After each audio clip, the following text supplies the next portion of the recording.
basically a clown today. I'm not the biggest clown in this video though. Hello humans, my name is Shimon. Welcome back to my channel, or welcome if you're new here, and if you are, hit that subscribe button if you'd like to hear me talk about books, movies, TV shows, and pop culture, anything and everything in between.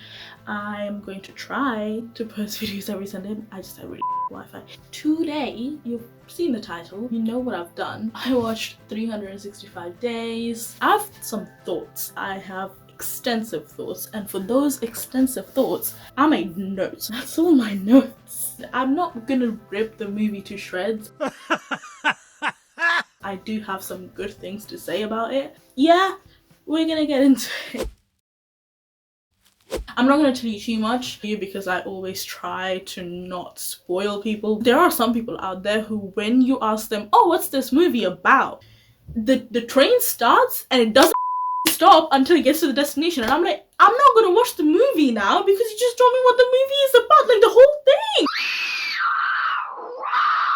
You idiots! The movie is basically about Laura and Massimo. Massimo kidnaps Laura and I don't know what else to tell you. I don't think I will be wrong if I say that this is 50 Shades of Grey 2.0. There is no bigger thing with the movie, so if you want to watch it, feel free to. I hated it. I hated myself watching it. I hated everything. I hated the world. The movie put me in such a bad mood. I couldn't take it. If watching bad movies and making fun of them sounds fun to you, and it is to me, then yeah, go ahead and watch it. Come back and we'll talk about it together. The movie starts off with a murder. It starts off with Massimo and Massimo's dad. How can someone be this gorgeous? He's like tall, dark, handsome, and everything. And then he opens his mouth. All the things that you built up in your head, it's all just gone. Massimo and Massimo's dad are doing this, I don't know, girls trafficking thing. It was a deal between two gangs. Massimo's dad didn't want to take it. During this very important meeting, what do you think Massimo's doing? He's a pair of binoculars and he stares at a girl on the beach. What? Immediately, I'm like, you're just a creepy old, no, not old, a creepy dude. And then Massimo's dad comes over and he's like, oh, beautiful women are heaven for the eyes, but hell for your soul. And then Massimo chimes in with, and purgatory for the wallet. If this is how you want to set up your main character by making him sexist as f***, go for it.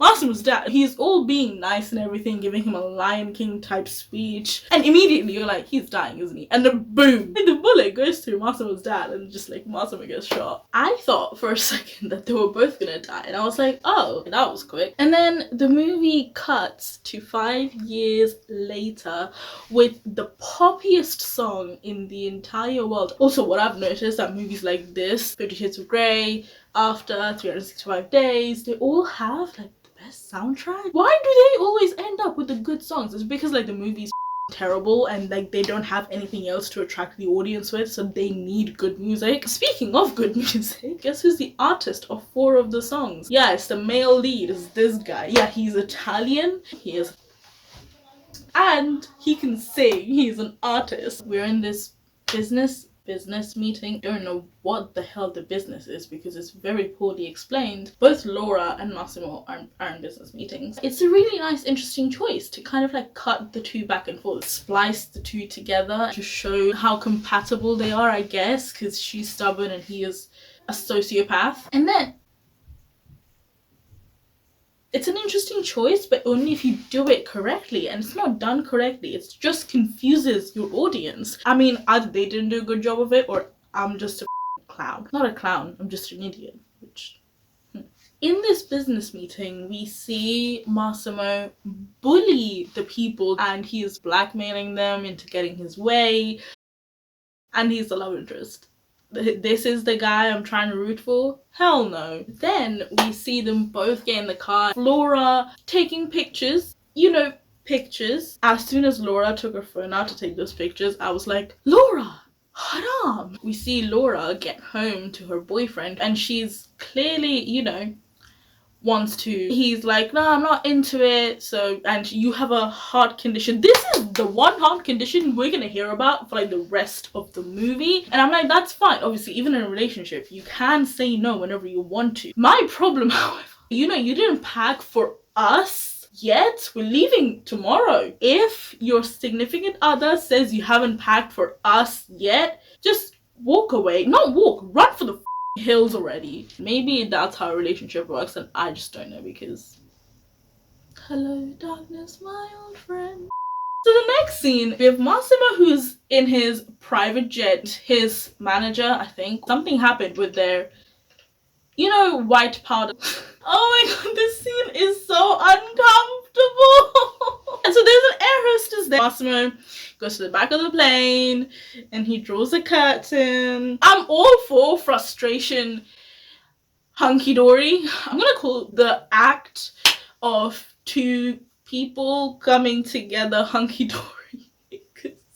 My parents might be watching this. He just starts touching her without her consent. It looks like she's into it, so I'm not that bothered by it. But then again, still, not everyone's gonna be into it. Like, can you not?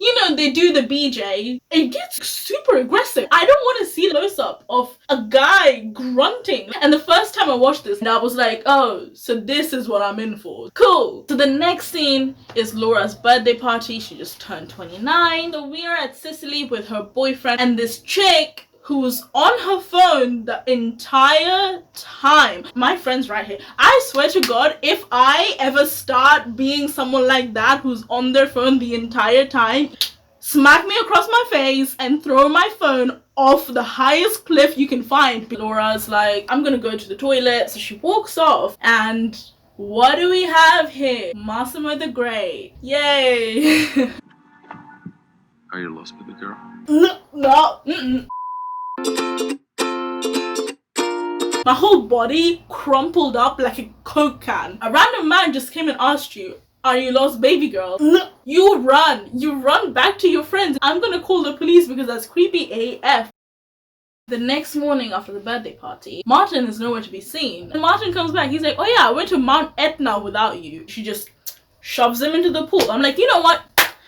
Good for you. I want to applaud Laura for having enough patience to put up with this man-child, but also I would have just pushed him into the volcano. She's broken up, she's upset, even though he was a douche. So she goes off in southern Italy. She's just walking around alone at night. Do you not have one brain cell, two brain cells at least? Like, put them together and be like, yeah, this is probably not a good idea. Lo and behold, she gets kidnapped, obviously. She's in a freaking castle, by the way. She comes to the living room. There it is. A huge painting of her just taking up the whole wall. Yeah, he's obsessed on another level. And then he comes up behind her again and says the greatest line uttered in cinematic history. Are you lost, baby girl? There were multiple people involved in the writing of this movie. There were multiple people probably on set when this movie was being filmed. We have gone through with every single type of cheese. We have brie, we have cheddar, we have a lot of mozzarella. Did no one say, yeah, that's probably a bit too... No, stop it. Please stop it. No. Now that Massimo is here, we get the big reveal. He drugged her, kidnapped her, gave her a sedative. She has a heart condition, by the way. Good question. It doesn't have any relevance. It doesn't come back. The heart condition never comes back. I thought that was going to be the climax of the movie, right? Like, I thought she was going to die, something was going to happen. Nothing happens. It gets mentioned 3 times at the beginning of the movie and nothing comes out of it. Then we get the big reveal that when he was shot through his dad to his chest and he thought he was gonna die, he saw Laura's face. The girl he was staring at through his binoculars was Laura. Yeah, that's why he has been searching for her for 5 years. Laura isn't having it. She's like, oh, I'm not an object. You can't own me. And he's like, yeah, I'm not gonna own you, but I will give you 365 days to fall in love with me. Roll credits. And yeah, you're not gonna own her, but you will keep her against her will so that she falls in love with you. This is what Massimo said. I won't do anything without your permission. And immediately, like 2 seconds after, I won't do anything without your permission. oh my god. When people say I think some people genuinely think they only mean when you put it in against someone's will. But no, this also counts. And then Massimo goes into, you know, his version of the Red Room. There's someone tied up and everything, and I thought this was gonna turn into a gay love story. Anyway, apparently a member from his family who was trafficking children. So we have, basically, ladies and gentlemen, a perfect romanticization and normalization of kidnapping and sexual assault. We have this man who just kidnapped a woman and touched her without her consent, and then we cut to a scene of him punishing someone who trafficked in children.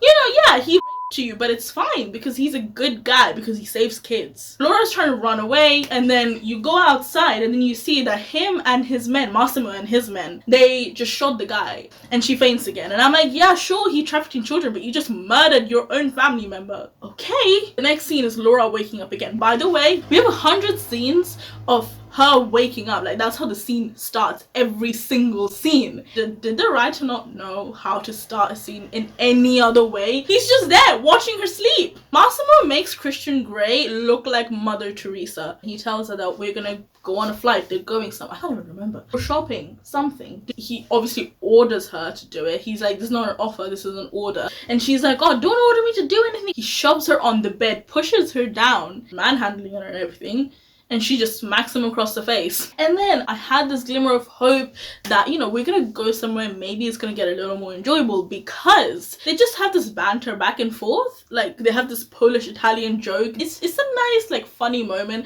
As someone who did live in Italy, I found it hilarious. And I'm like, see, we need more of that. Like, that could have been a rom-com if only he had asked her out for a coffee rather than kidnap her. But we can dream. The next thing we have is a shopping montage. There are 3 shopping sprees and 2 makeover scenes in this one 2-hour-long movie. There's so much going on in this one movie, but then we have like 3 shopping sprees and 2 makeover scenes. Yeah, we have a lot of content, but it's not interesting enough to keep viewers interested. So we're gonna have good soundtrack and we're gonna have shopping sprees. That's nice. And when she's trying on these clothes, she's checking if he's looking at her. Why? You're checking if he's checking you out.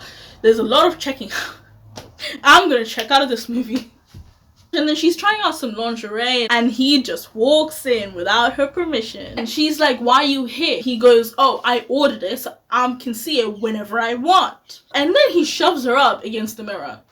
Remember when he said, I won't do anything without your permission. So she's clearly pissed off. She tries to run to police officers and the police officers look at Massimo behind her and they're like, buonasera. Obviously he has the police officers in his pocket. So after the police officers leave, there is that line again. Are you lost, baby girl? No. If I was her, I would have jumped into the ocean. He's trying to justify his actions, saying that I won't touch you without your permission. I won't do anything without your permission. He already has multiple times. They have a really fancy dinner. She's having a nice conversation with him and I'm like, it's literally been 24 hours since he has kidnapped you and we're having a nice conversation with our kidnapper. He like walks up to her and says, I want you to teach me how to be gentle. No! Grow the up. Anyway, she goes back to her room and she has her phone and laptop back. That was really easy. So she calls her mom and I'm like, yes, we're gonna get out of here, we're gonna have a chase scene, it's gonna be exciting. She tells her mom that she got a job in Sicily.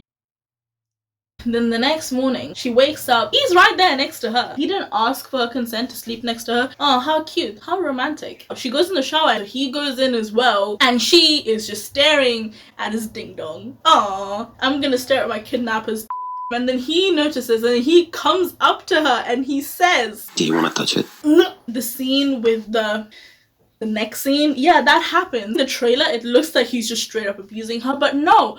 In the lead up to it, she's teasing him. She could be teasing him and then she probably doesn't want anything to do with him anymore in the next second. You can take away consent at any moment, but how are you not afraid of this guy? She tries to walk away from him after teasing him and then he grabs her by her throat and tries to kiss her. Remember when he said he's not gonna touch her without her permission?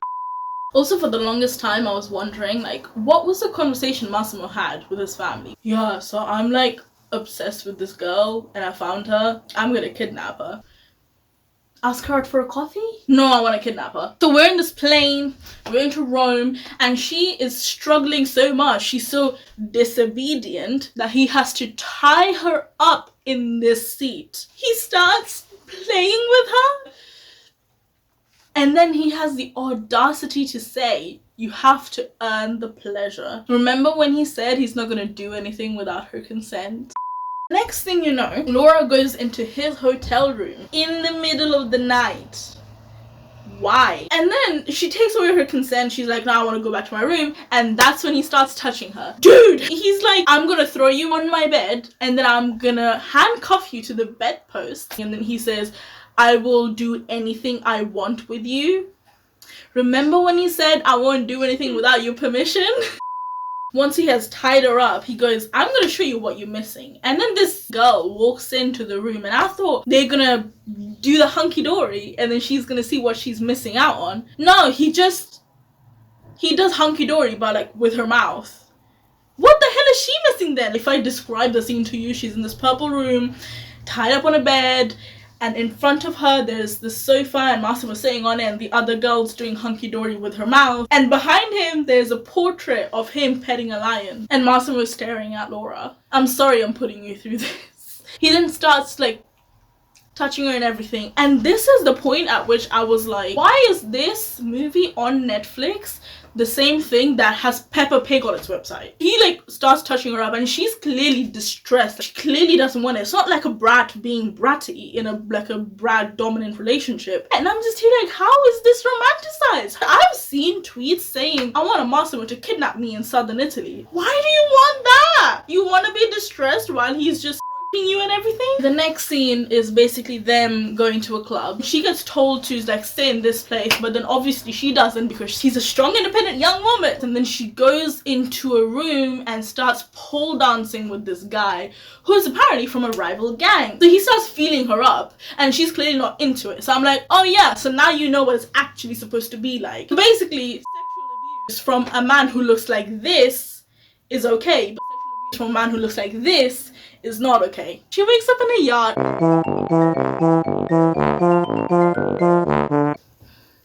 I just realized something. I can see why Laura keeps poking the bear. I can see her going out of her way to piss him off. It's a way to take back the control that she lost. I can see that, and I can see that maybe in the books they did explore that, hopefully. My mind doesn't work like that. I wouldn't do that. I would just be terrified the entire time because I'm Shimin. Anyway, we have this big fight on the yacht. She runs off. They have a big argument. She falls off the yacht. Then he saves her. She wakes up and she's all like, oh my god, you saved my life. Thank you. He was a decent human being for once. And then, you know, they do the hunky-dory all over the yacht. Mario is still on the yacht, by the way. That's very uncomfortable. Please don't do that. And you would think like maybe like 1 minute of hunky-dory scene would be enough. I think we have like 10 minutes of that thing. It was basically porn. It was porn. Like you could find that on Pornhub.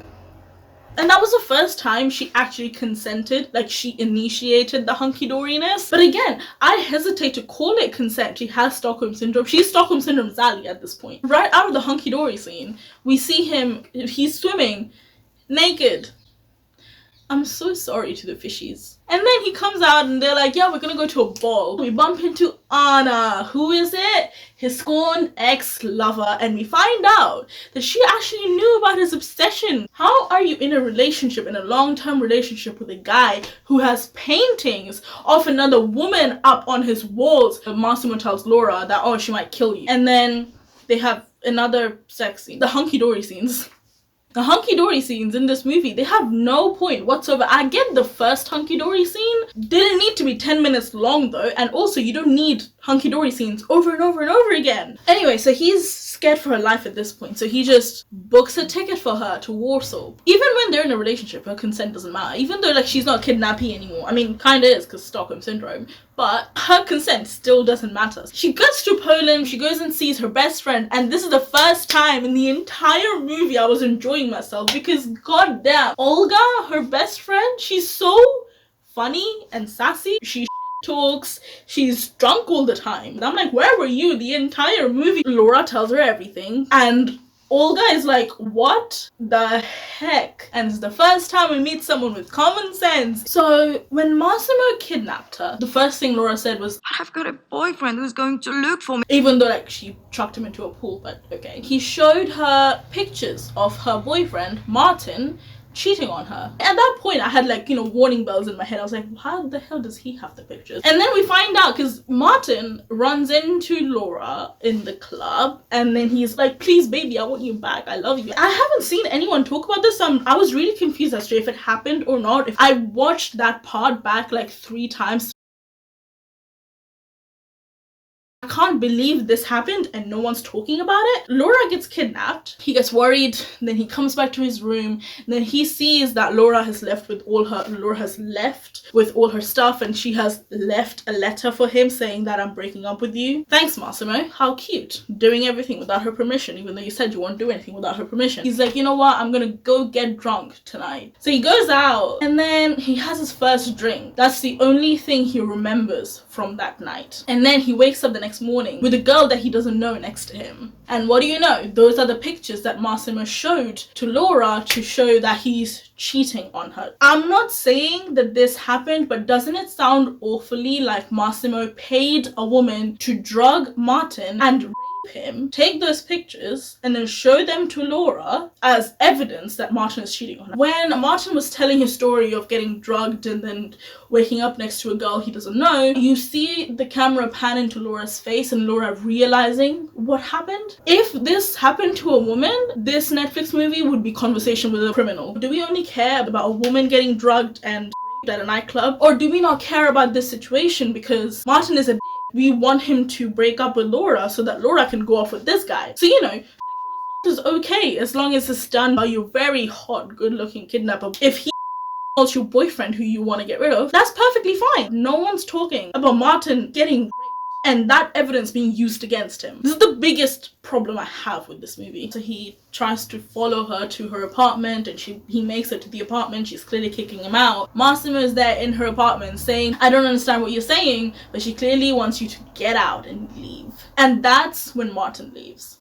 It doesn't matter that a woman wants you to not stalk her and leave her apartment, but as soon as a man says it, we gotta leave. We don't respect women, but we do respect the man saying the exact same thing that the woman was telling you. And then Laura just forgets about all of that. Even though she realized what Massimo did, she forgets about all of that as soon as she sees Massimo and they do the hunky-dory again. In the middle of the hunky-dory, she goes, I don't need 365 days. Why? Because I love you. And then they get engaged.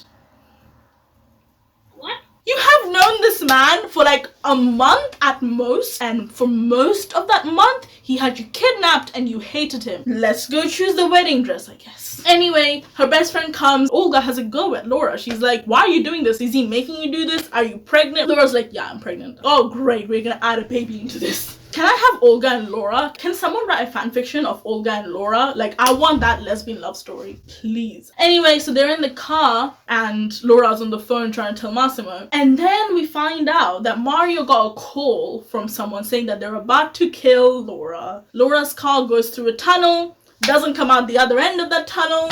Massimo is all distressed. The tunnel gets blocked by a police car. The end. That's how the movie ends. I'm tired after talking about that.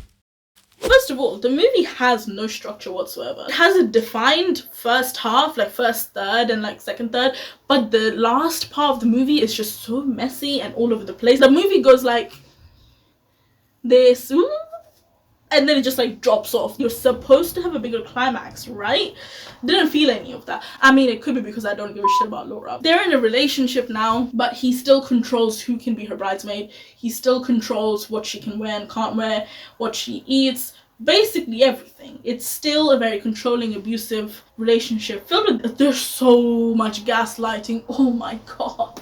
Can you imagine your movie being so bad that a man controlling his girlfriend is the least of your worries? The actress playing Laura, she just makes the same face the whole time. There is some good cinematography, like some of the shots look really good. But then again, I don't know if that's the cinematographer or if that's Italy being gorgeous. It romanticizes everything that's wrong. How did this movie get greenlit? That's what I want to know. Is it because like the book sold really well, so you knew that you were going to earn money for them from the movie? So your morality didn't matter as long as you get the coin. Good for you, you know. Massimo slut-shaming her is passed off as him being protective over her, which again, no, please no. All in all, it's just disgusting movie. It is, however, more entertaining than 50 Shades of Grey. I could not sit through 50 Shades of Grey. I was falling asleep. This movie, however, because of how bad it was and how much fun I was having, like writing in my laptop and taking notes and making jokes, it was more intriguing. It was more entertaining. It makes 50 Shades of Grey look like a John Green romance novel. Like, honestly, please don't watch it. It's just uncomfortable. If I could use one word to describe this movie, uncomfortable. I hope you enjoyed my video. I hope you liked seeing my face, my very clowny face. I'm sorry that this was the first actual video you saw from me. I thought I would have more fun, but it kind of got really serious at the end. However, next weekend I hope to bring you a more positive video. If you liked it, please give it a thumbs up. If you watched it, let me know what you thought of the movie, and I will see you next weekend. Goodbye! Can you not just start handling air hostesses randomly? I'm getting so heated. Why do I look good like this? Watch three. What was I gonna say?